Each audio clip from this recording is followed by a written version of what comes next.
Good afternoon and thanks for joining us in this edition of 360 Degrees. We are sorry for the late start.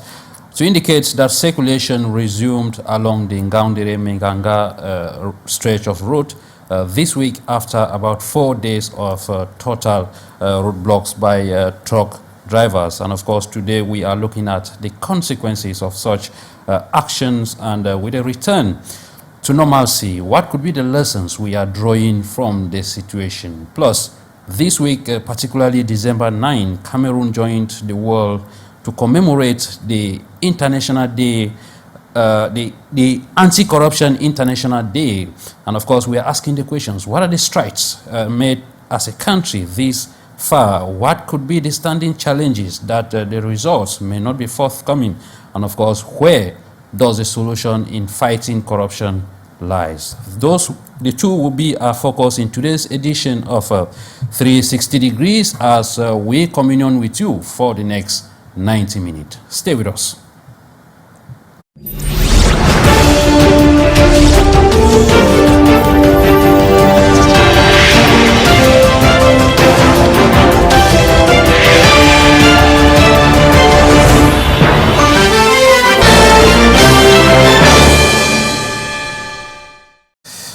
You're welcome back. My name is Hyncenth, Chia, and we are coming live from the economic capital, Douala, and we have our guest in the studio, of course, that will be helping us to understand the two themes we are discussing today. For now, let's welcome those who are already here while waiting for those who will be joining us later. I begin from my right in no particular order, where I have NDIWUM EMMANUEL.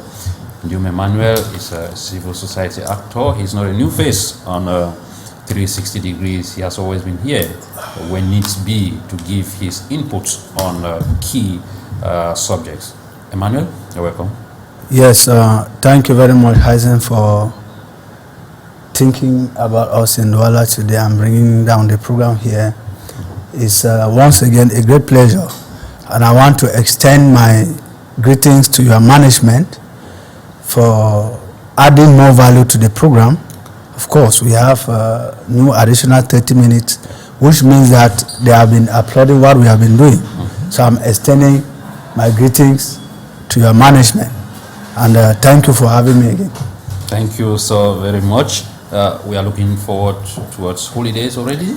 Yes, of course. We are already preparing the kids to go on holiday, and we are calling on all the parents.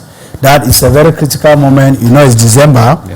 They should take care of the children back home, make sure that they monitor the moves of the children, and make sure that the children should stay out of trouble, because it's a moment that is very delicate.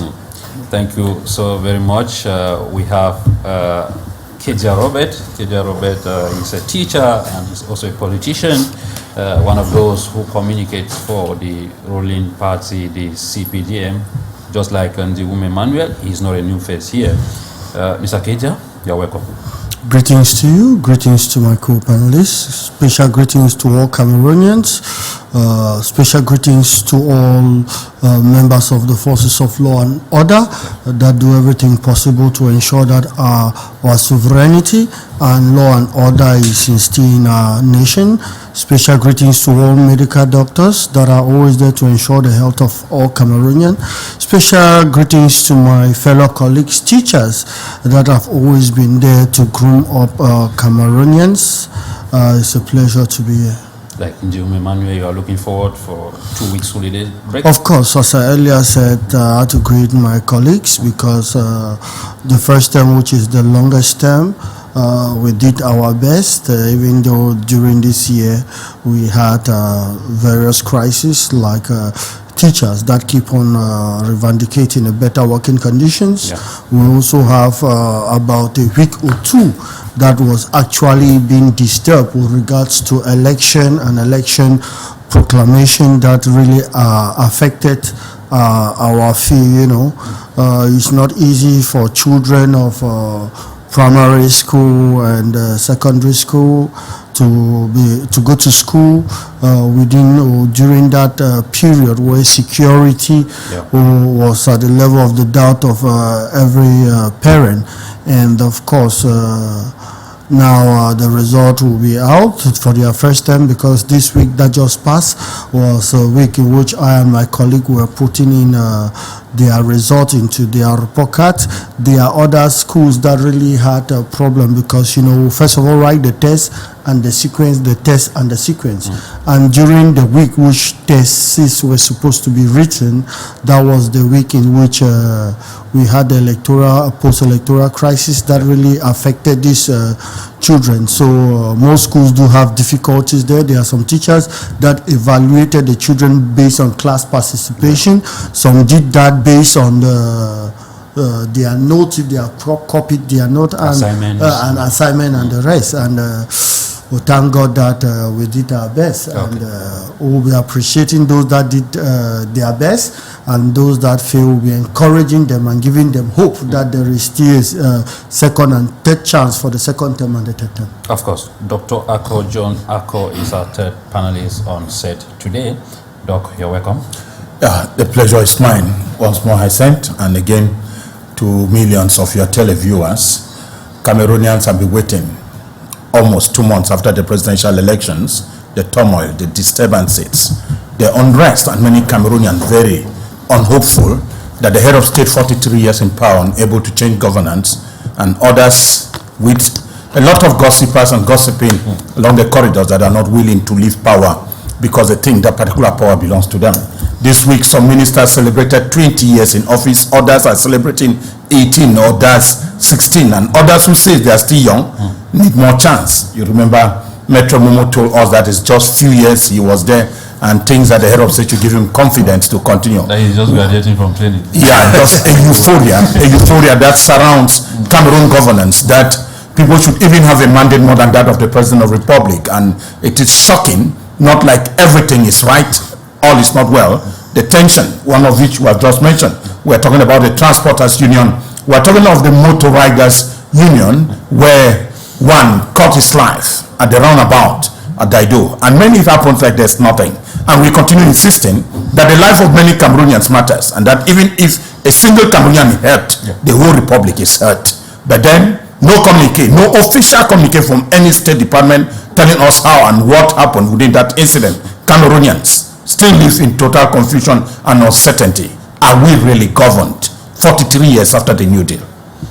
Thank you so much, Doctor. You've mentioned a lot of sad incidents, and I would like us to revisit what happened in Chiku yesterday, where a fuel tanker had to caught flames, and then we had casualties. Let's revisit the incident in this report. Many people are feared dead after a catastrophic accident in the Kombatiko division of the southwest region of Cameroon at about 7 a.m. earlier Friday, December 12, 2025. A fuel tanker transporting petroleum products from the Limbe refinery collided head-on with a public transport bus in the heart of the densely populated plantation town. Moments after the impact, the tanker burst into flames, triggering a massive explosion that swept through roadside shops, market stalls, and nearby homes. We are in tears, because in pain, and from the material damage tells the story. The senior divisional officer for FACO arrived on the scene shortly after the incident, reported that at least 8 vehicles and 10 houses have been destroyed, commending the firefighters for their rapid intervention. The tanker had an accident, provoked an explosion, and all the houses that were just beside got also burned because of that fire incident that the explosion provoked. We want to thank the reaction of the fire brigade, the firefighters who came from Mutengene, because we have a base here in Mutengene, and the other who came from Chico, from Sonara, and also Douala. We received a reinforcement from Douala. We have 8 corpses that we have removed from the rubber. Yes.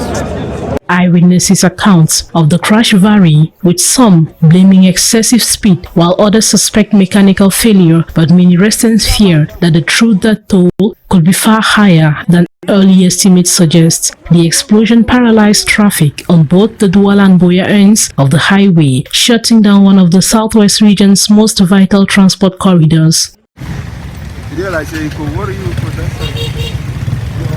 The disaster struck on a day of heavy travel as thousands were heading to Boya for the university graduation ceremony, while others were making seasonal trips for business festivities and end-of-year shopping.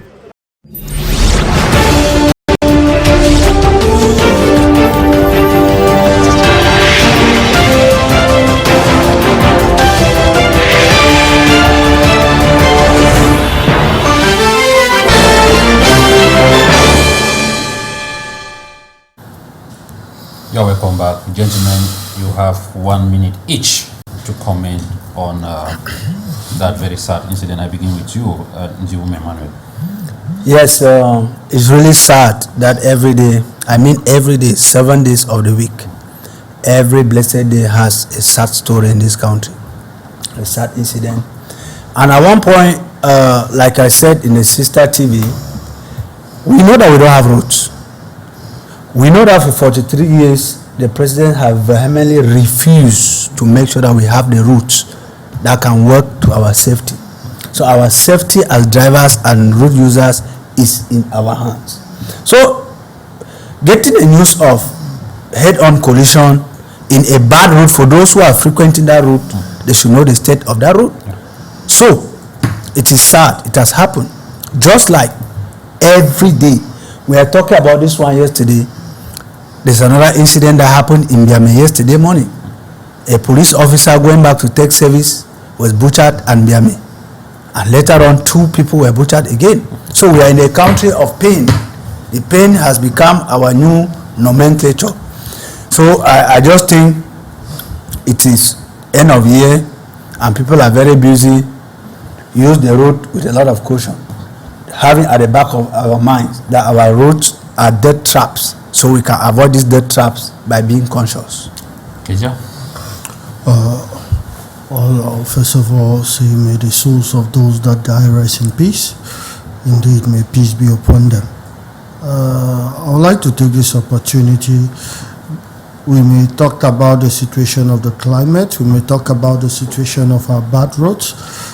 Those are all factors. But the truth is that the responsibility still goes to the drivers to be responsible on how they do drive. You know, any driver that is engaged in transporting inflammable products, I think there's, I will not say maybe in their training, but I think there's a special way in which they do their things and the speed in which they should run, because at times, even without any accident, there is a speed that can shake the product inside and we can even have an explosion.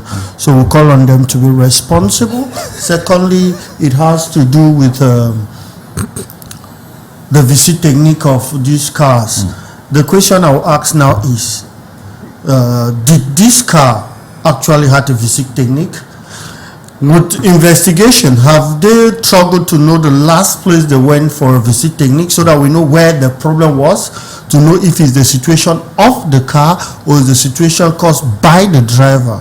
And a very also sad situation for passers-by that lost their lives, cars owner that lost their properties. We see many running for their lives. Running for their life, even men in uniform. The sound of the explosion is the one that is enough for everybody to lose consciousness for 1, 2, or 3 seconds before, you know. To conclude, I'll simply say that peace really upon those that died, and to those that lost their various cars and the rest. I don't know, I can't say let the government see what to do about them, but if it is possible, I think the government should do something about them just to finish. There are people that have done 3 years to balance and take at it. Is mostly caught. Now the car is burned. Where do they start from? It's really frustrating. So I think the houses that, as well. yes, I think that if there is something the government can do for them, it should be done.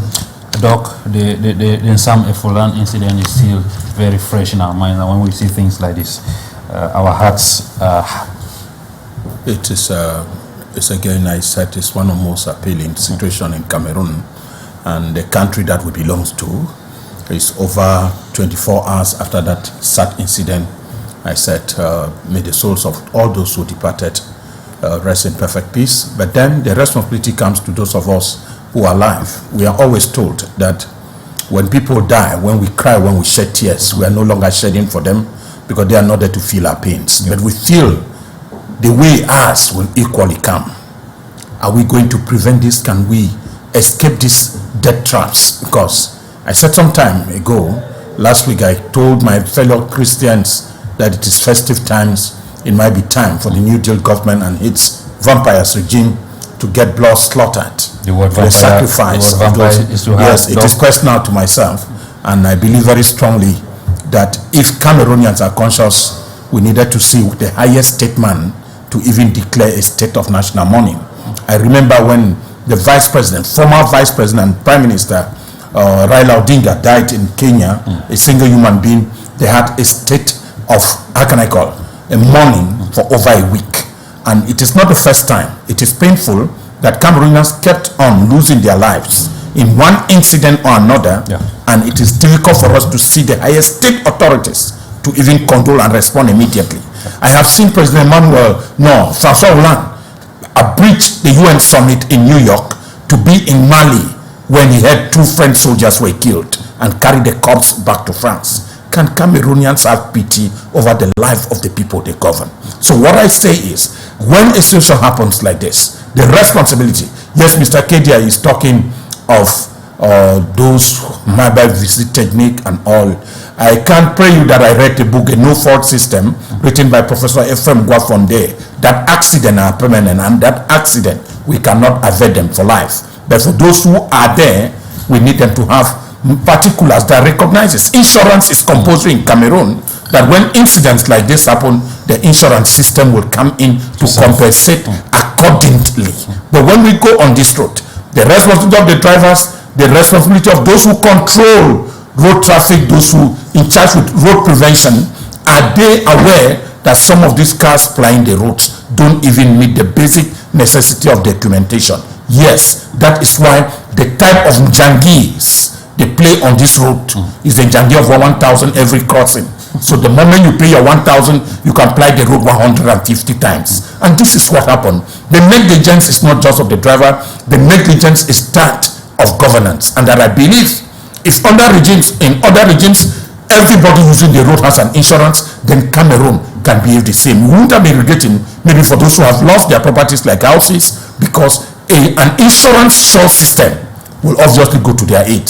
We just need the police officers to make the investigation and bring out the accountability of how many lives have been lost and what amount of property we have perished. So Cameroon need to set up, and I believe the Ministry of Transport, if we have to investigate again, when you talk of visit technique, when you look at the kind of cars that ply our routes, you even doubt whether that kind of car has gone through that machine of visit technique, because we have been there. If they, I mean, it might be joking. I get your point. If you get a car, climb on that machine of visit technique, and the car is not, you might just be shattered on the machine. They need to carry it like a corpse out of that machine. So a lot of these cars had papers of visit technique when they did not really go through the system. Okay, thank you so much, Doc. From Chico, we go straight to the NGAOUNDERE MEIGANGA route, where we know roadblocks persisted in that part of the country for over 4 days. But then we are told that everything is back to normalcy. But let's revisit this report before we come back to dive into those discussions. It all started with a slap, a reaction from a disgruntled road transport worker that that ignited a tense standoff Thursday and Jalo, the entrance to MEIGANGA in the Damawa region. They demanded money. We have all our documents, but since we refuse to pay, he slapped the driver. The situation spiraled from a routine checkpoint inspection gone wrong. 2 a.m. Long lines of trucks and various vehicles parked along both sides of the road soon followed. National Highway number 1 was completely blocked in both directions, leaving stranded travelers with no immediate solution. It was too much. The drivers said they couldn't take it anymore, that they are not animals to be mistreated and tortured. On site, the senior divisional officer from Barr, Luis Flaubert, accompanied by local administrative staff and the Lamido of MEIGANGA, held a dialogue session with the striking drivers. Emergency measures were taken to ease tensions. We called the minister and he said disciplinary measures will be taken against the officer involved. The drivers eventually called off the protest and returned to their vehicles, symbolically sharing a roasted cow as a gesture of reconciliation and return to the road.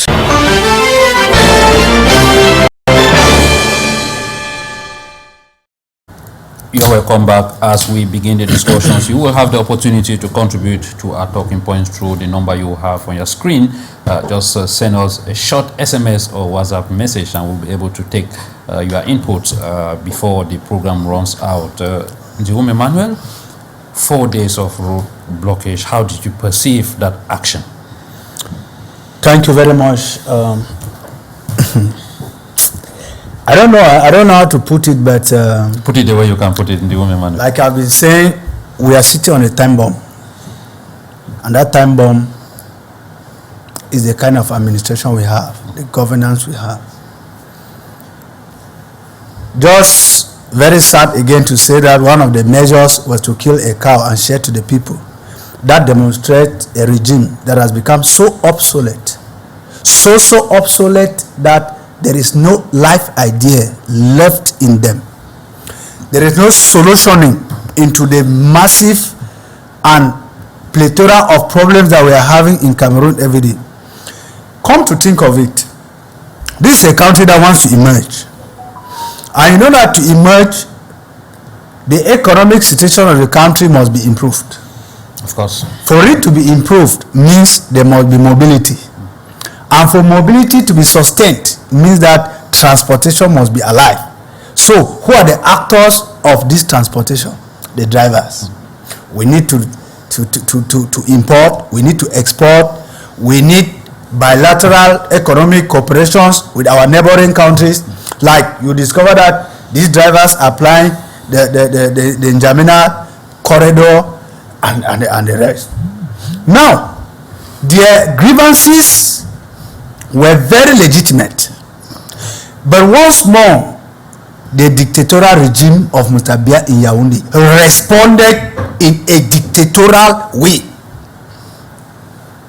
People are saying that the number of checkpoints between Kuseri and NGAOUNDERE or whatsoever are too many than what we leave from Chad to N'Djamena, which is already clear that some of these road checks are not even ordered by their bosses, like the one you saw in Douala in the Bombari, where a commandant had to dismantle an illegal and illicit checkpoint where gendarmes have taken upon themselves to be collecting money there. Now, you see that these people came out, and it should be highlighted here that they did not, this was just an immediate cause. Yeah. Because before the election, these people had written to the minister in charge of transport, Mr. Ngale Bibehe. And we all know his response, that he was going to see into it. And he never saw into it. Maybe he was still working, I'm telling you that he was not working anything. In Cameroon, we are all aware that they always pamper the causes and then they come later on to pretend to offer solutions. And one of the solutions was the cow that they were already giving to the people to eat and forget. How can giving a cow to people whose cars have been taken over by military as a solution? That was before. That was before. Before what? Before the military came in with a hard solution. Yes, before they came in with a hard solution. How does giving a cow to people who have not been able to advance with their journey? Maybe that was just to provide a meal for people who have been able to lay their hands on something to eat. You know, we are in a days. system that believes that beat the people, punish them, stuff just a little food into their mouth. See, we have been reduced to hunger for 44 years now. They are talking about 43. I'm already talking about 44 years. Then their grievances will subside. We are saying that these transporters, you saw the consequences. When the military response came in, you saw what happened. Damaging a truck that cost billions. Who is going to pay for that? Who is going to do the reparation? Because structurally, these drivers are already unemployed. Are you getting me? Yeah. Now, economically, those truck owners are owing their banks. They have to go into serious financial trouble. And I have been asking this. Our military, like I was saying before election, you saw an oath to protect the population. It is not all the wrong orders that you take, because you suffer even more than some of us talking. We know. We have brothers who are in that thing. They suffer. When you are called to carry out some actions, every day they are telling us to be Republican. So we can be Republican and the military will never be Republican, because their responses remain very repressive. Okay, Emmanuel. So we are thinking, before you take the microphone, that the MEIGANGA, it is not the loan case. It is just the one that came to the limelight. But there are many of them like that, where the gendarmes have been given opportunity to slap and go free. You saw what happened in Daido the other day, firing a biker simply because you said, my commissioner has said he needs 50 bikes this night. And I can testify because I have been caught about twice here in Douala. When you go to the police station, you see the bikes lined up there.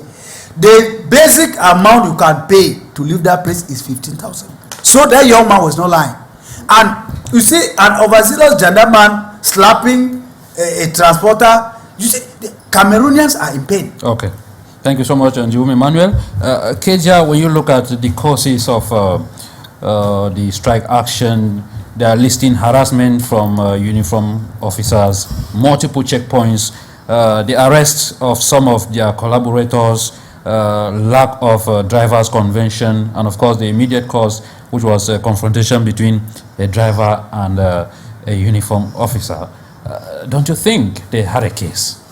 Actually, they had a case, and I will not take it at the perspective in which the appellation you gave it as harass. No, this has to do with humiliation. It's not my word. I'm talking about what they say. Okay. Yes. No, for what happened, someone was slapped and in public, and that has to do with public humiliation of a person's integrity. Yeah. That has to do with torture, which is of course against the law, and of course that police gendarme officer taking the law into his hands. Those are some of the aspect in which that driver can decide to persecute that gendarme officer to the judiciary, which of course he has all the right to do so even now, because the law permits that.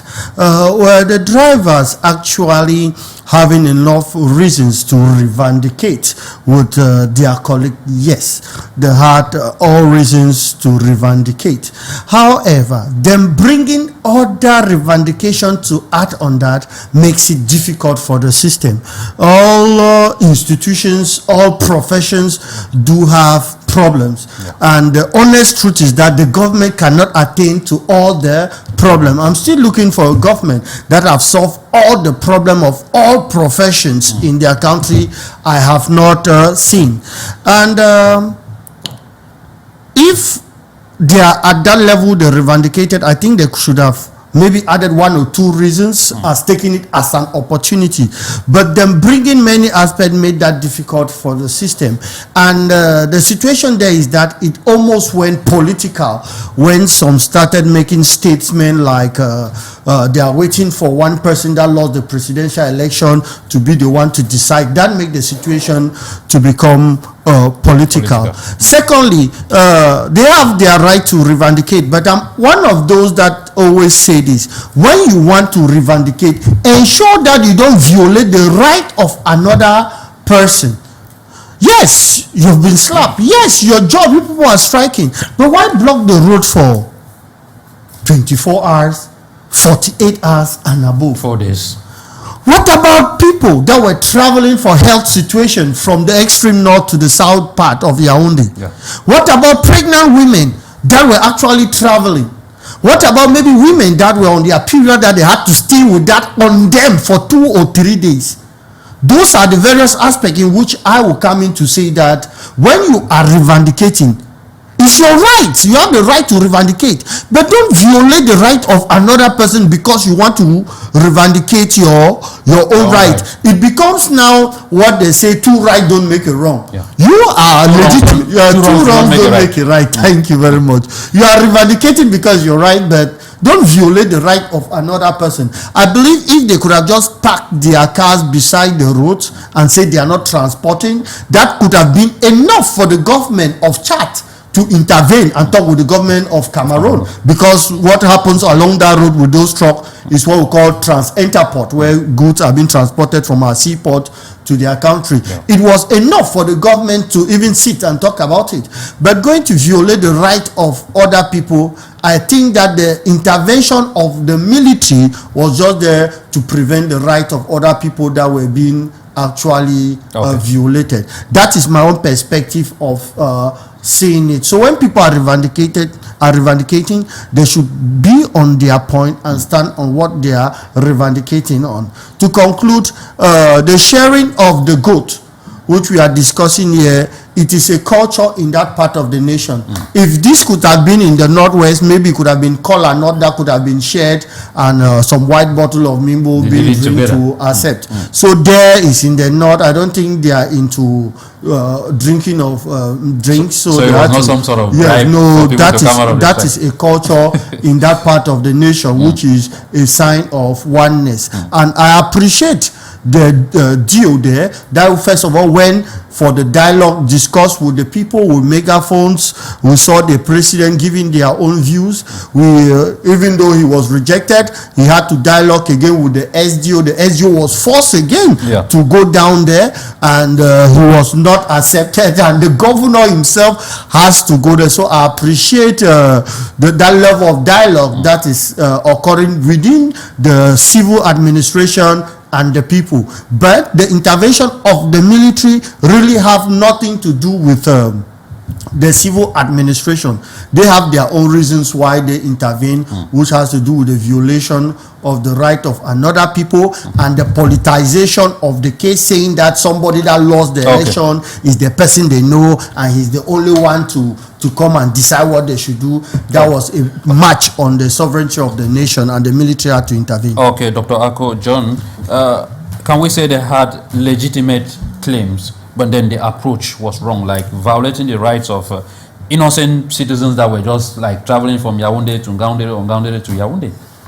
I don't think the approach was wrong. There is never a method of approaching the state when it comes to a civil protest. There were no arms, there were no knives, there were no machetes, there were no guns, and I believe just standing and blocking the road was too civil to what they might have done. But what about the effects on those who are not involved? I want to tell you that sincerely, in a striking situation, we always team it to the fight of the 2 elephants, and when the elephants fight, the grass suffers. And at times, the consequences of the results of such actions or protests are always in favor of the grass more than even the 2 elephants that are suffering. In a case like that which just happened in MEIGANGA, it is sad that Mr. KEDIA claims that his government might not have solved all problems of all Cameroonians, and that it's normal that we need to show in which part of the world problems of all people have been solved. It is not a reason for bad governance, and that today we would see with over 119 different checkpoints from the port of Douala right up to Bangui within the same economic zone. It is sad that you control a car in Douala. I would like to see what reason should that car even be controlled at the DIA. But you will be surprised that a car that was checked at the port of Douala while going out is checked few meters away at Yassa. And then before you get to the bridge of the Bombari, the same car again is being checked. We ask, what are the reasons of all the checkpoints? What is the purpose that those who did at the port did not succeed, in which the one at the Bombari is the one to succeed in such control? That will always come to answer us your second topic of the day, that the venom that has eaten this nation is nothing more than corruption. Even the issue that happened in Daido was linked to money collecting from people, and it's the same issue that those guys are claiming in the north, that the controls are just too much for a single truck to go through 119 different controls before getting to its destination, not only within the same country, again within the same economic zone. What are the reasons when we see on our number plate SMAC?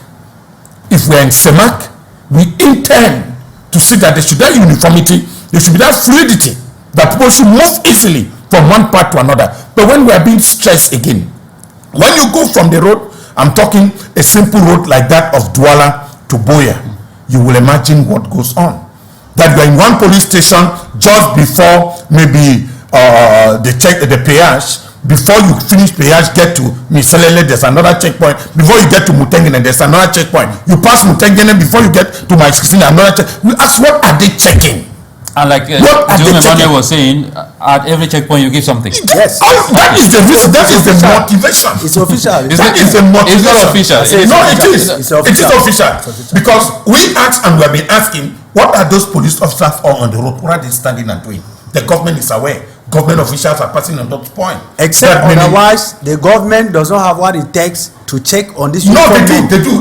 They don't need to check because, like you heard, the people who are in their offices are waiting for the return. And so until you are a good servant, you will not go on the road. So those who act well are those who respond positively with the sender, because the sender has a coded message. When you come back, I need to see the envelope you had from that journey and what did you do. So when you go out and you did not teach well, you will not find your name in the next mission order. This is what is happening. I'm telling you that the impact of this on trade, people don't know. When you keep trucks, KEDIA might have talked of blocking the road. That was what I was about to ask you, that roadblocks like trucks stopped for 4 days. What does that mean for a country? Can you imagine what we had here during the post-electoral violence in the town like Douala? Within 4 days, there was no meat, and a kilogram of meat that was being sold for 3,000 francs at normal prices within 4 days went to 5,000-6,000. And the economic impact of that is not only those who consume the meat, but those who equally carry or transport the same meat were on hold. This is the economic agenda, which I think President Paul Biya, if he's still active and the one ruling this government, need an action within 48 hours. It doesn't take too much. If we can assassinate people kept in prison, if we can identify those who disturb the government and arrest them within 24 hours, meaning that we can take a decision that can impact a domain within 20 hours. Nobody assassinated anybody. I'm telling you that more people are dying in prison are assassinations. It was not legal. Should we be saying that? And he said the candidate died after judicial investigation and incarcerated under stress. If we can take people out within 24 hours, within 4 hours, we can take a decision that can affect a particular economic domain. The problems of the transporters between the Douala-Bangui and Jamina corridor need to be addressed as an urgency. We don't need to see them on the highway suffering for delivering goods. Remember, most of those transporters are workers. They belong to a particular company. That company pays salaries at the end of the month. That company is ready to declare taxes at the end of the month. When you keep delaying and giving them that stress, who suffers? The same people who paid for the party politics during campaign. Some of those parties contributed hugely to the ruling party to go on with this campaign. This is the economic change that happens. And the consequences, they say, will always fall on the common man. Okay, NDIWUM Emmanuel, I'm coming to you, but let me get back to KEDIA. We were happy we saw the GO, the SGO, even the governor on ground trying to negotiate, but it didn't work. But I want you to look at the military action. I want us to get back to that military action. Was that the right thing to do? As I earlier said, there was a dialogue between the civilian, those in charge, and the civilian administration. Which failed. Which was good, they had their dialogue. But the intervention of the military was something different. It could be because of those that decided to bring that problem to become political when they said that they don't want to hear anything from the government. The person they want to hear from is the purported somebody that, according to them, won the presidential election. That becomes political. Two, when you want to demonstrate, I earlier said, if they could have kept their cars beside the road, it was enough for a diplomatic intervention between the government of Chad and the government of Cameroon, which I think the matter could have been seen more seriously. But they decided to block the road, and I will say it's wrong.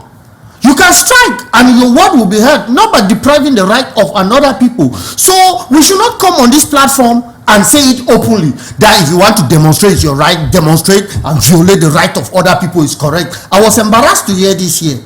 You can revindicate, but please don't violate the. I will never give such education that you should revindicate and violate the right of another person. But what about it's unacceptable. What about the destruction? Could it not be done otherwise? As I earlier said, that's the decision of the military. It has nothing to do with the civil administration. Those drivers have the right and the legality to take the military to court, and I believe that a lot will be discussed there to ensure that if the military was wrong, reparation will be made, and if the military is right, those that are supposed to be sanctioned should be sanctioned. Cameroon is a state of law. Okay. Before you ask your question, sorry, Hyncenth, I want to react to two things. Okay. When Mr. KEDIA says he has tactically avoided responding to your question about the destruction of the military, that's what I expected him to respond. But I said they should go to court. What should I say? Which court? They should go to court. Which of the courts? Go on and do it. Which of the courts? We have a court in Cameroon, sir. I don't want to go out of my emotional bank. However, another thing is, I want to remind you and remind Cameroonians that 99% of the problems in Cameroon are created by the government. When you say they should look around the world and show you one country where the government has ever solved all the problems. I tell you succinctly that governments have struggled to solve at least 50% of their country's problems. Cameroon government is the only government, I insist, that creates more problems than the one that solutions.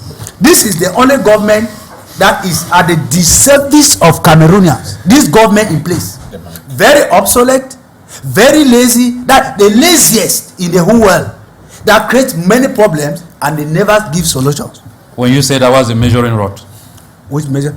Good. If you want to know the measuring rod, we have a president whom I consider the laziest president on the planet Earth. You cannot say that. I am saying it and take responsibility. Okay. I am saying that a president who was elected in 2018, who went through a full mandate without visiting one region in his country, that's laziness. A president for 43 years who gives promises that never matches action. The ring road, I shall personally supervise it. He has never been there to the roadside. A system where people have discovered that my father is lazy, my father is inactive, children become thieves because they know that at no point in time shall my father come after me to supervise me. That's what I define as administrative laziness. Laziness in governance. Nobody can argue this. And this is a thing we have been saying, that at one point, it's not everybody who was born to be a president, to be a leader. When you discover that you became leader by chance, give way to those who can do the work. That's what I'm saying. Okay. And now I insist that this government is the laziest government on earth. The only point where we think we can give them some credit is the fact that they have trained more people who can teach us lessons on investment and all other things. But if it's about delivering in governance, I am telling you, there's no other country that can copy one single lesson from Cameroon in governance. Okay, NDIWUM, Emmanuel, before we move to the next thing, I would like us to draw lessons. What should we what are the lessons we can draw from Yes. this very incident that That's might where serve we're as solutions to further actions like this? Yes. We might not like what I'm about to say, but I've been saying... If it is a solution, we all like it. Yes, but I've been saying that the government in place is obsolete. We need a complete overhaul. You started here, maybe off camera, we were discussing about ministers who have been on seat in the same office for 21 years. Yeah. In a country where we have fine brains as youths who have studied and studied and are studying, who have not been given the I say that opportunity. those ministers don't have fine brains. Where? No, I say they're obsolete. You say Where fine are the brains. brains coming from? Where are the brains coming from? So solution. There is a need for a complete overhaul, Hyncenth. I think even from the level of presidency, Cameroon needs to go on a national dialogue again. This time around, not to dialogue just because of solutions, but to present an apology for Cameroonians for failing, and then giving way simply that people should be taken on account of their competence, not on account of Who politicking, they are, where they are coming who from. they are or where they come from. Okay. Because remember, in this very system, you see somebody who has been in the office for 21 years. Their children are SDOs, their children are DOs, their children are DJs. Same system. So it's a chain that they are gradually building. So we cannot be looking for solutions from those who have created the problems. Those who caused the pains of yesterday cannot create the pleasures of tomorrow. Okay. KEDIA? Yes, I would just want to say these three things. Firstly, we all know how we did have this police checkpoint that are many. If we have forgotten, I would beg to remind everyone. We remember the incidents of Coupe de route that existed along that corridor. Has that solved the problem? No, the way Coupe the road, for example. Yes, it has. Because I was talking. No. I was talking if with. you look at the way that was in 2002, 2001, 2003. Okay. Except that we are being hypocritical. Okay. No, we No. are not hypocritic. It was just a question anyway. I was just As I asking was because saying- I was discussing with those who sell cows, like those who sell cows, and then they're saying that one of the major problems as to why many people do not want to engage in the business is because up there the insecurity is still very so much. Yes, and I am bringing this for us to know the level of Coupe de route we had, and the government had to put these forces there. Instead, what we should talk about, we should not be hypocritical, is that those that are there should do their job and not engage into corruption. Their presence there is good. I like that. But if we are not okay with the job they are doing, we should say that they should be responsible. For me, that's what I think we should know. Secondly, I will not accept what we say that people, they were striking, they did not hold machete, they did not hold guns, but their actions killed many people. What about the sick people that were traveling and they died on the way? We will not accuse them because they did not hold gun and machete. So what about those who died? What about those who are dying because there is no electricity? I'm the one that What about those who are dying because there is no electricity? There are bad routes. As I was saying, Try to land there are people that had miscomfort, those that were sick. We don't know the impact of that 2 days, what happened later. Because look at, for instance, I'll make this tiny example. Somebody like the politician, Mr. Canal, he did not have his breathing equipment for some few hours, even if he was given after. But we don't know if his death comes from that 2 hours that he was not in possession of that. So we may block roads and people go back to their house and die. It's a possibility. Secondly, a solution. I always like to share responsibilities. At the same time, I am telling the government to ensure that those in the road do the right thing and not engage into corruption. Same as I will also tell the same drivers that if they are saying that there is corruption, it simply means that on the way they accepted it and it became a norm. So as I am asking the police officers to be responsible, same as I am asking the drivers to to also be responsible, ensure that they have their document. If we start to blame one side, we are giving legitimacy to the other side. Okay. I believe that all the two sections should share the responsibility and do what is right. Okay. Because we will not say only one section is wrong. Okay, Doc, you will be brief because we still have another topic to touch. Please, the solutions or the lessons we should draw from this. Yeah, I will tell you that it is not new in Cameroon, and I know many of KEDIA's friends might be talking to him while he's in active service here. There is a need for proactive governance.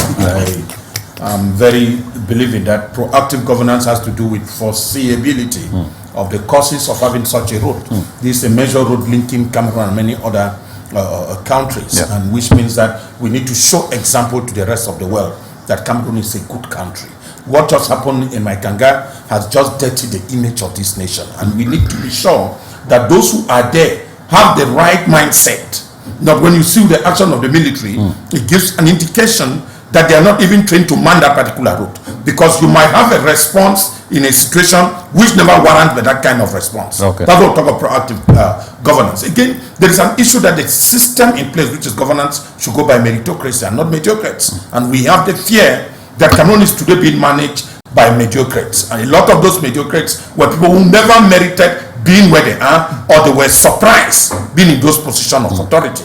When you look at the road nature, I'm telling you that what happened in MEIGANGA is what just happened some few days in, if not Bafu, it should be somewhere around Tous, that a man sent 2 bullets into the taxi of another driver and then brought down the driver because of 2,000 francs. Can you imagine the mindset of those we sent to administer road issues? Yes, we saw all those images. They become so disturbing that several times road issues which are considered major, we consider them as minor issues. Okay. So when we go into governance and we start classifying major and minor, there is a problem. And if KEDIA is not still aware, I will insist that a strike is a constitutional right. Okay. And that Cameroonians have a right to strike. Okay. Whether it affects you, at times the fallout of various strike action, including in the ministry where he is. In other words, there's no strike without consequences. Yes. Okay. And the consequences. That's why he's there. Yeah. People work for that ministry to be at the state at which he is. Okay. And that was what by continuous strike action that perfected the Ministry of Secondary Education. Okay, gentlemen, you permit us welcome Barrister ANYANG Lewis. He's a barrister at law, the national president of True Democratic Party of Cameroon. Barrister, you are welcome. Thank you very much for having me on this program. And greetings to my fellow panelists, greetings to all the televiewers in the house. I'm really sorry for coming late. I came from Boya and there was serious traffic in Bonaberi, which goes further to expose the fact that our road networks in Cameroon are really poor. So I'm really happy to be here to talk about the salient issues that are affecting the country. When I was looking at the name of your party, what caught my attention, True Democracy. Is there exactly. You see, the problem in Cameroon is that the government, the way the system has been tailored, they make us to believe that we are practicing democracy in Cameroon. But when you look at the country, do you really see effective democracy? You don't see effective democracy. You use the word effective, please let me not tell you. Ask whether we see democracy.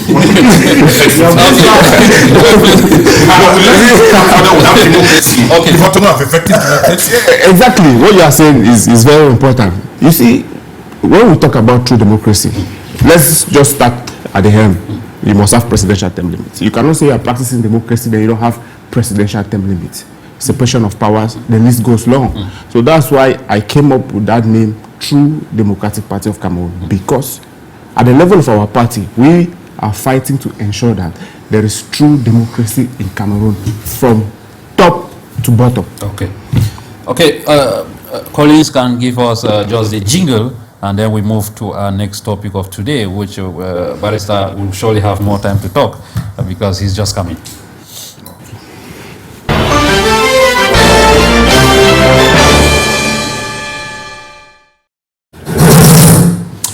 Okay, you're welcome back. Barrister, we are diving into the concept of corruption. This week, Cameroon also joined the world to commemorate the International Anti-Corruption Day, which is commemorated every December 9th. And at individual level, I would like to know from you, what is your perception? How do you see maybe the evolution of the strikes against corruption in Cameroon? I think the fight against corruption in Cameroon is not really effective, primarily because there is that lack of the political will to actually fight corruption in Cameroon. And we cannot really start talking about corruption, the fight against corruption, without mentioning Article 66 of the Constitution, which talks about the declaration of assets by state authorities. Article 66 is clear. It says that key state authorities must declare their assets at the beginning and at the end of their tenure in office. But we see that ever since that article was put in place in 1996, it has never been implemented. And President Paul Biya, being the head of state, has given a blind eye to that article. He has never actually showed Cameroonians that he is willing to fight corruption by declaring his assets. So you see that there is that lack of the political will to actually fight corruption in Cameroon. Going further, let's look at our Anti-Corruption Commission in Cameroon. Our Anti-Corruption Commission, to me, is just like a toothless bulldog. It can only bark, it cannot bite. And if they put in place an Anti-Corruption Commission to fight corruption, they limit its office only in Yaoundé. How can you really fight the corruption? You go to the regional capitals, you don't have field missions. Field missions, what's the meaning of field missions? Can you really fight corruption using field missions? That's not possible.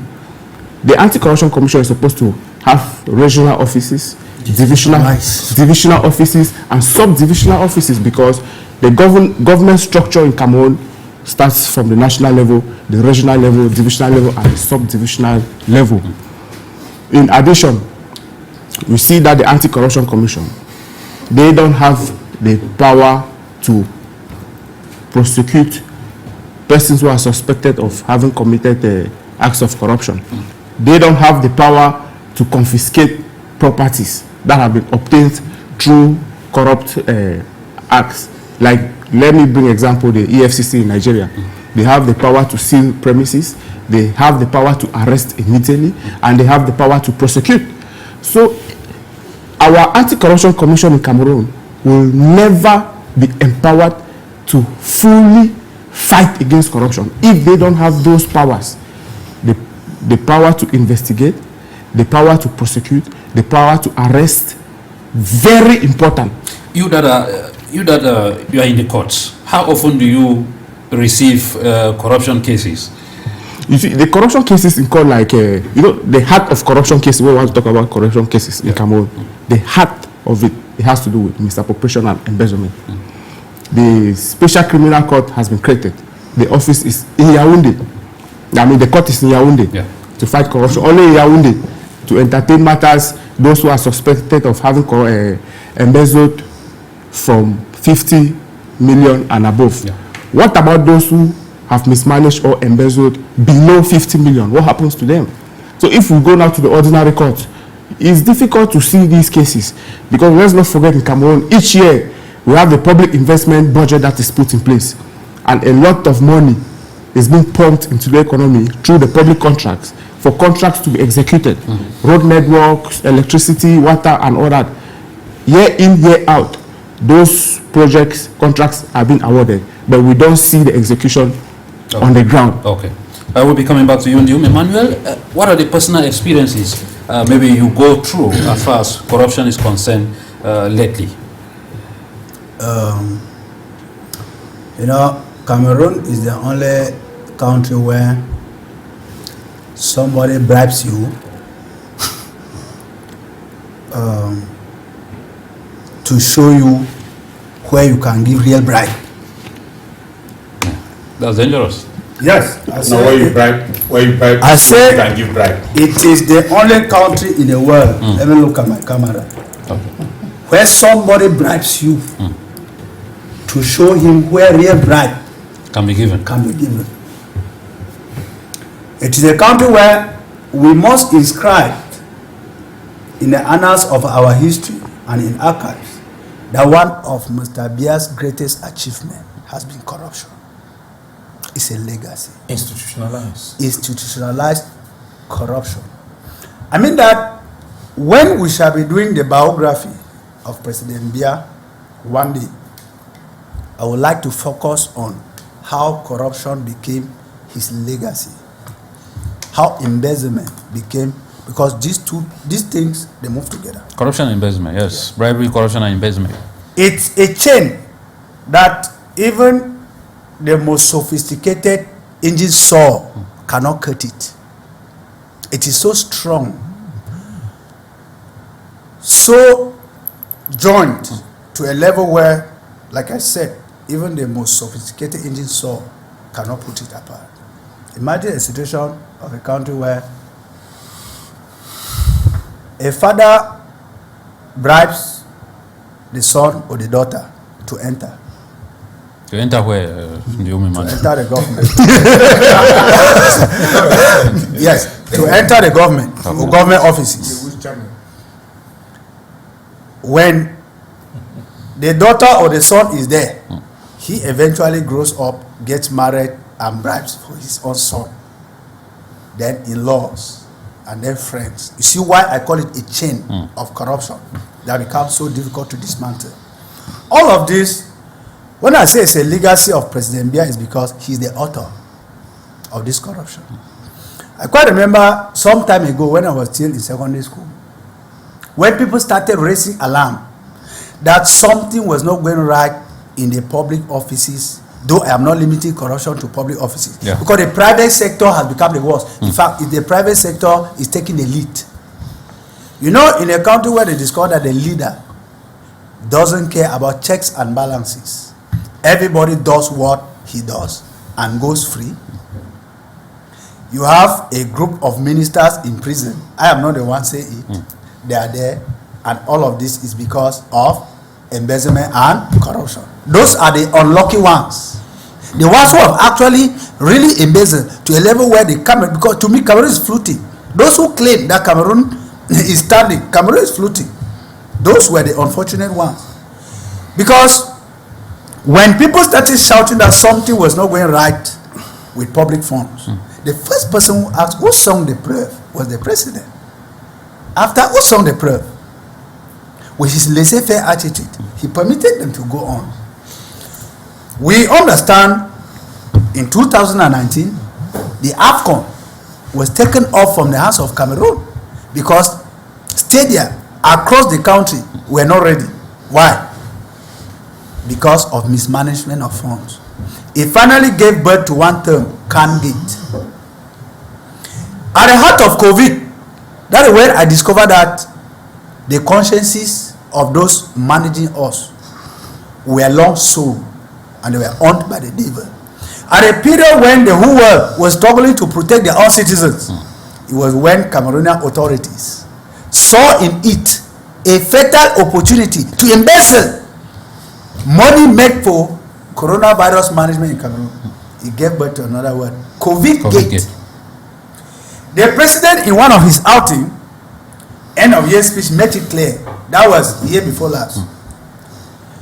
Anybody who has tampered with funds from this domain, the COVID-Gate and the CAN-GATE, will be brought to book. He went to his invisible harbor. Maybe he's still working on that. Oh, Allah, spare me that. I said 43 years where he has been working so hard to promote corruption. Because failing to check those you send on the field, like we were talking about the policemen.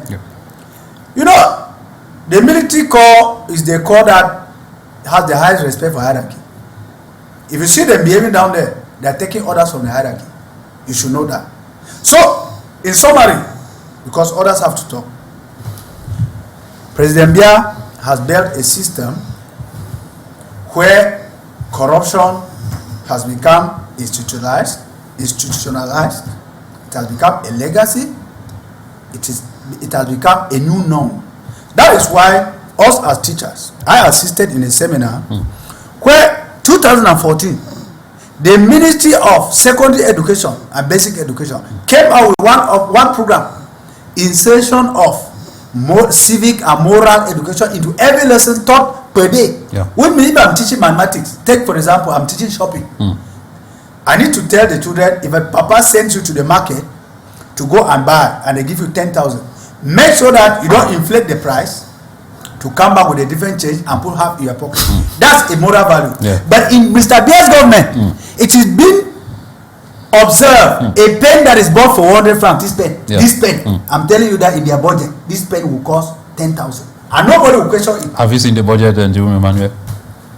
Remember, I'm a teacher. Yeah. And as a civil society, we have happened to work with organizations in this country that we have every reason to believe that the same material you people can use for a seminar managed by civil society organization, the same seminar, let me take just in the domain of school. Yeah. Please try to learn. Yes, a seminar managed by government officials, the same material, the course that they will tell you at the end of the seminar, you can collapse where you are. Okay, thank you so much. Dr. Ako John, we have CONAC. We are talking about the institutions they are talking about.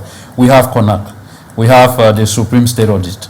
We have the Special Criminal Court that the barrister was talking about. We have the Public Control Regulatory Agency. Those are institutions put in place to fight corruption. How would you forgotten ANIF? Yes, etc. So how would you rate their efforts this far? It is again that question became very funny. When I look at the effort made by the President of the Republic, I call them more of protocol institutions, decorative institutions, more of propaganda institutions. Together with Interpol, they are all linked. International police organizations, they are linked with ANIF, they are with CONAC. You talk of the public contracts, which today the most corrupt ministry in Cameroon. And again, when you look at those same ministries, you realize that those who are appointed there are friends to the head of states, or friends who are with the head of states. Yes. When you look at an agency like oil and gas, we want to talk about the Adolf Mudiki saga. It is one of the most highly corrupt departments in Cameroon. Everybody is aware. The funniest thing, after the police force, it is hydrocarbons in Cameroon. We don't even know where the money goes and where. But Sir Lewis is here. You understand that the fight against corruption and bribery within public offices is something in which the head of state, right at the presidency, is part of the team. In fact, the team, yes, at the top is the presidency of the Republic. I'm just telling you. When you look at the Glencore investigation, if you have not had time to read, go and read. Of course, I read. They will tell you that the chairman of the board of directors of oil and gas in Cameroon is the Secretary General of the presidency of the Republic. And when the kids came from the UK, they said they are members in government that Glencore has given money. The Glencore court, the British court is waiting that Cameroon declare the names of those who have received the money. The British part of the case have been read up. The Cameroon part of the case is still idling. We are still, and they are fighting among themselves. You took, I did not take. You took, I did not. This is the problem in a country where... And that's a fight realized by... It's public. I'm not talking something spiritual. We're talking something everybody can investigate. As KEDIA was saying, the courts are the ones that they are, that are singing the songs of the payer of the piper. And when you pay the piper, he tunes it according to you. Investigations of corruption is left to the competent authority, which is president of the state, to order for prosecution. Is the chief magistrate. Meaning, CONAC has no criminalization part. He has just investigative part. And needs simply investigate. And every other person investigate, then table the reports. If you ask those guys, they say they have completed their task. In all COVID gate, CAN gate, American gate, African gate, all the reports are now in the office of the President of the Republic. Okay. And if the reports are in the office of the President of the Republic, it tells us that he needs to send the court to charge, investigate, and try those responsible. Public, no investigation report is now made public because the chief magistrate has not given the order for trial to resume, and which tells us that the head of corruption team in Cameroon is the presidency of the Republic. Okay. If not, we need the courts to take action. And where comes a system where the president of the Republic gives order to the courts? I've not seen. When I talk of the public prosecutor, they do the investigation, they go on the and stable the case for trial, for complete action. There's a failure of corruption. He made a mention of the special criminal court that is competent to judge matters of 15 million, 50 million and above. What counts of other small matters? Yet you send them to the general courts. Where are we fighting corruption? Which means that those who go to ENAM, imagine these are the training centers for future corrupt officials. When you have a NAM, you have a MIA. What are you basing on that before saying what you're saying? I'm just telling you what it is. They are facilitators. These are the people. Get on to see somebody coming from a MIA as a tax inspector or a custom officer within 2 or 3, 5 years. The guy already boasts of having 7 cars in his compound and has a new compound, 3 other compounds under construction. There are things that you don't hear. We know the salaries of each personnel of this government. Just getting that person's children are schooling at the University of Washington, Osborne, or I don't know. It is a need to open a file. Okay. I remember this woman, Marie Le Pen, went to a restaurant and spent some money from his official card with his friends. She was charged for illicit use of public funds to pay restaurant fees for a group of friends. Okay. Please let us talk this thing. I know. Try to learn. We don't have much time. A lot of these issues, which I'm telling you that are institutionalized, and the same institution fighting corruption is one of the institutions again, which is again corrupt. There is a need for an independent judicial mechanism if we have to fight corruption and detect it out. Okay. So we need people who they can send their case to court and the court try it without even answer the president of the world. He's not a judge. Okay. And I still want to understand why the 2008 amendment and amendment 1996 make president of the republic chief supreme magistrate. I've not seen that anywhere. Okay. That is why any president can be tried in the world, because the courts are independent of the presidency. Thank you so much. KEDIA, on the 6th of November this year, when the head of state was being sworn in again for the 8th mandate, he said he's going to fight corruption again, like he has always said, and many are asking the questions. Where are we? Maybe to a point where we think that at this point we can make progress. You see, President Paul Biya, honestly, in most of his speeches, has always been talking about the effort he has been putting to fight corruption. He has many people that he trusted. He signed and appointed the minister, but they disappointed him. Okay. You know, to appoint a minister, you first of all look at his judicial record. You look at his academic record and the rest. But you see, one thing you cannot look into is somebody's conscience. Even a cent today, you appoint that cent may embezzle. So those are some of the difficulties he's having. I say that the collaborators of the head of state have failed him in the fight against corruption. I will not say that his collaborators, I will say some have failed him, and those some are in prison, which we all know. He's the first person to come out and say le bandit avec le col blanc. It's something that the head of state knows. So it's not something that I'm saying it as if I'm saying it for the first time to say that there have been members of government that are corrupt. He himself, the president, has said so. So it's nothing that we are hiding. But I really think that the goodwill of the president to ensure that there is no corruption, I think these institutions that have been put in place should be given all their powers. They should be able to investigate and take you to court. Like my co-panelist earlier said, the EFCC. Judge you, if you are corrupt, they take you to court, you answer. Even you are a sitting minister, you go and answer. And being a minister or having certain position does not give you immunities. I believe in this country, only those of parliament and the president does have immunities. And even in the case of you having immunities, you can still be called up in a judicial institution to give your views. So I still believe that these institutions actually should be given that power to be able to execute, to take the document they are investigated to court. Secondly, I have this problem about investigation should be done to the bodies that are in charge of investigations. I think CONAC and the rest also should be investigated when they don't do their job. Because we have this case, which I will say it. I love President Paul Biya and his communicator. There are things that we should say. Because at times when we don't say it, it seems as if we don't say the truth to our champion, which we need to tell him. When somebody is going for an audit, and he calls the person to tell you that I'll be coming to edit you, and hotel rooms are being arranged, drinks, and one of two things of the flesh is arranged. Have been put in place. Have been put in place.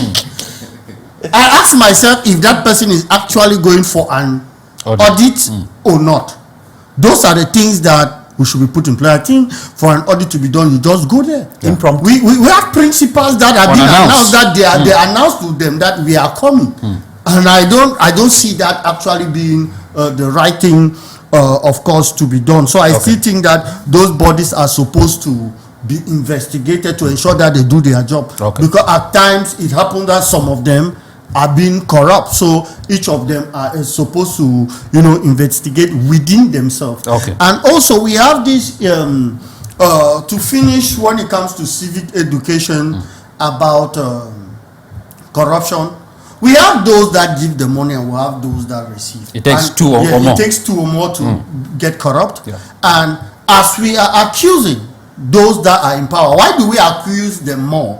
It's because we believe that they are more educated, they are more responsible, they have an ethic with their own profession as compared to the lay civilian. And they hold the policy. Yes, and they hold the policy. So we are saying that as we are advising them to stop, we should be able also to tell fellow Cameroonians to be able to denounce it when need be. People should not be scared. People should not be afraid. It takes courage to be able to denounce this aspect. And to conclude, I would like to take this opportunity to greet a mother, Minister Mba Acharos. At least I've benefited from her motherly love. Looking at how, looking at her job, she will definitely tell you. She does the edit and she sends it to the head of state. There have been times that the head of state have asked her that, okay, go back to these various ministers, give them their report of their audit. And you come and audit them again after 1 month, let them do the right thing. So we have people that are actually doing their job. To be honest, they are actually doing their job. But as it is said, to conclude, the ways of the head of state is not our ways. He has the power. Thank you, KEDIA. He has been voted, so we believe that he will do the right thing at the right time. And so that our country will emerge in 2035, which we are actually driving. Thank you so much. Barrister, when you look at the CONAG report of 2023, it was said that Cameroon lost over 113 billion CFA francs to corruption. And when you look at the report in 2024, the 2024 report, we lost just 4 billion to corruption. It's a report, it's not me. So, and then at least we are making progress. But in the same report, they are revealing that in every public structure, there are anti-corruption units. But then some of the structures, some of the ministries do not want to collaborate with CONAG. How do you explain that? So, you see, they are just like beating about the bush when they say they have anti-corruption units in various government ministries. What are the units actually doing? And that's why personally I call the Anti-Corruption Commission of Cameroon a mere fact-finding commission. That's the highest they can do. The Supreme State Audit is there, the Anti-Corruption Commission is there, and all the other agencies. What are they actually doing? But let us understand the fact that the amount of money that is being lost as a result of corruption in Cameroon cannot be quantified. I can personally assure you that it's in trillions. Because when you look at the poor state of affairs in Cameroon, bad roads, poor waste management, lack of electricity, lack of water, money was allocated for all those to be done. Where did the money go to? And you see that you cannot effectively fight against corruption when you don't talk about discipline, sanction, punishment. Okay. Now, Anti-Corruption Commission, they're telling us that they lost billions this year. How many people were sanctioned, let's say for the past 5 years in Cameroon as a result of corruption? They are quick to tell us that Cameroon lost this as a result of corruption, but they don't reveal to us how many people are being sanctioned, disciplined, punished, taken to court as a result of corruption every year. Okay, let me just stay with you. We have barely 3 minutes to go. Where lies the solution? It's very simple. Number one, President Paul Biya should proceed and declare his asset. You see, it's better to be late than never. President Paul Biya just obtained a new mandate.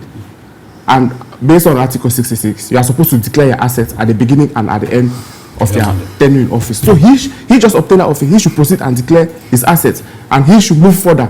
He should make the Anti-Corruption Commission totally independent. Okay. They should have their investigators, prosecutors, lawyers independent. They should take people to court, have the right to arrest persons and property in relation to corruption. And also an underlying factor is that President Paul Biya should no longer be the head of the Higher Judicial Council, because the judiciary has to be fully independent. The judiciary cannot be independent when the president is the head of the Higher Judicial Council. Okay. And that's what is blocking many corruption cases from going to court, because he has the final say. NDIWUM Emmanuel, adding to what he has said, what is the way forward? No, we need to take it to a draconian level. We have been so soft. We have been romancing the corruption. We have been romancing and promoting corruption.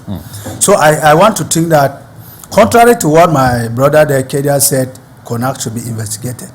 Let me tell you that CONAC, like other institutions, are manned by people appointed by President Paul Biya, recommended to him by some of the corruptors. Now, they cannot go back to bite the finger that is feeding them. Okay. They know very well who is stealing, how much the person might be stealing, but they also want their fair share of the national cake. In that light, I think we need to arrive at the point where death sentence, and away it. Death sentence, like what I just noted here, China. In China, when you touch state funds, you are executed publicly. Okay. So we want a case where before 2026 runs out, at least 10 people should be publicly executed in Cameroon for corruption. If proven and guilty, they should be executed in front of Cameroonians. That is where we shall believe at least one thing from this government. Okay, Doc, please, you have less than 30 seconds. The producer is indicating. Yeah, it is again, we are in a modern democracy which we are advocating, and I think the greatest of which I've seen around the world is the digitalization of public expenditure. And meaning you don't ask the ministry to align with corruption commissions. We ask corruption commission to introduce efficient digitalized management system into ministries, and that I can easily check money dropped at the Ministry of Economy, Ministry of Forestry and Wildlife, and they can investigate where it went and who received it without even them being aware. Meaning when you go to the American Stock Exchange, the minister in charge of the Federal Reserve can track the assets of the New York Stock Exchange without even asking any member of the New York Stock Exchange. And if you spend 100 as a minister, just your card will give us details of where the money was spent. Likewise, when we drop money in that account, we can easily trace funds. In America and many other countries in the world today, there is no physical payment of cash. Nobody accepts physical payment again, because it's one of the greatest issues that corrupt officials use. So we use electronic payment. Thank you so very much, gentlemen, for coming. Just to indicate to our viewers that if you come across any corrupt action, you have the right as a citizen to call 1517. You call CONAC and report. Even if action is not taken, you would have done your own part of the nation building. And this year, we are drawing the curtains of the program. Looking forward to see you next Saturday, God willing. Bye-bye.